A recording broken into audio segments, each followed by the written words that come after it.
Okay okay okay, praise the lord, hallelujah.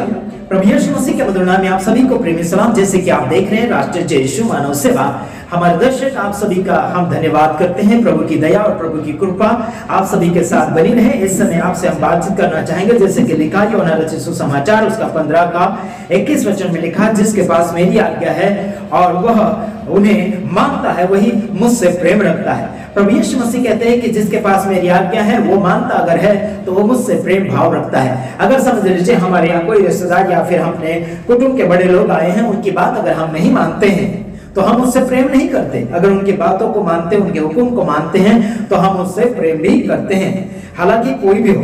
यहाँ पर लिखा है कि यदि तुम्हारे पास मेरी आज्ञा है और उसे आप मानते हैं तो आप मुझसे प्रेम करते हैं। ऐसा करके यीशु मसीह दर्शा रहा है। आगे लिखा, जो कोई मुझसे प्रेम रखता है उस से मेरा पिता भी, यानी कि मेरा पिता प्रेम रखेगा और मैं उससे प्रेम रखूंगा और अपने आप को उस पर प्रकट करूंगा।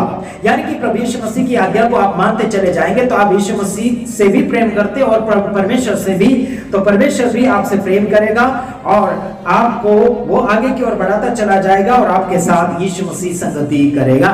Praise the Lord. बड़ी खुशी की बात होगी कि यीशु मसीह आपके और मेरे साथ संगति करता है। संसार के लोग 1 दिन 2 दिन 4 दिन रहेंगे, वापस अपने घर लौट जाएंगे, लेकिन प्रभु यीशु मसीह आपके साथ हमेशा रहेगा। अपने माता पिता भाई बहन जो भी रिश्तेदार हमेशा अपने साथ नहीं हो सकते, कुछ समय रहेंगे, लेकिन प्रभु यीशु मसीह हमेशा के लिए है। ये जीवन में भी है और दूसरे यानी कि आत्मिक जीवन में भी है।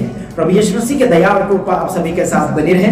बस अगला वचन पढ़कर मैं समाप्ति की ओर जाऊंगा। आगे लिखा भजन संहिता उसका 119 का 71 वचन, मुझे जो दुख हुआ वह मेरे लिए भला ही हुआ है, जिससे मैं तेरी आज्ञा यानी कि तेरी विधियों को सीख सकूं।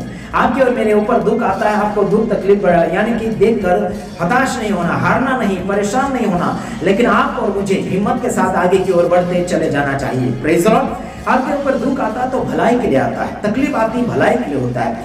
समझ लीजिए बच्चा कुछ महीनों तक स्कूल में पढ़ाई करता है, उसके बाद में उसकी परीक्षा, उसका एग्जाम होता है और उसके बाद उसके नंबर दिए जाते हैं, कितने नंबर उसके आए, पास हुआ या फिर फेल। अगर वो फेल हो गया तो नाराज हो जाएगा और पास हो गया तो हंसमुख हो जाएगा, यानी कि खुशियों से भरा उसका चेहरा उछल पड़ेगा और अपने पड़ोसी को या फिर अपने परिवार को चॉकलेट का एक क्या बोलना चाहिए, खुशियों का भेंट बांटेगा। यही हमारे जीवन में अगर खुशी होगी, आत्मिक खुशी होगी, तो हम दूसरों को भी खुशियां बांटते, जैसे आप हमारे ऑनलाइन के ऊपर हमारी खुशी ले रहे हैं और हम बांटते चले जाते हैं। प्रभु आप सबको आशीष करें और जीवन की ओर ध्यान दीजिए, अपना ख्याल रखें। हम दूसरे वीडियो में आएंगे, तब तक के लिए मुबारक। God bless you.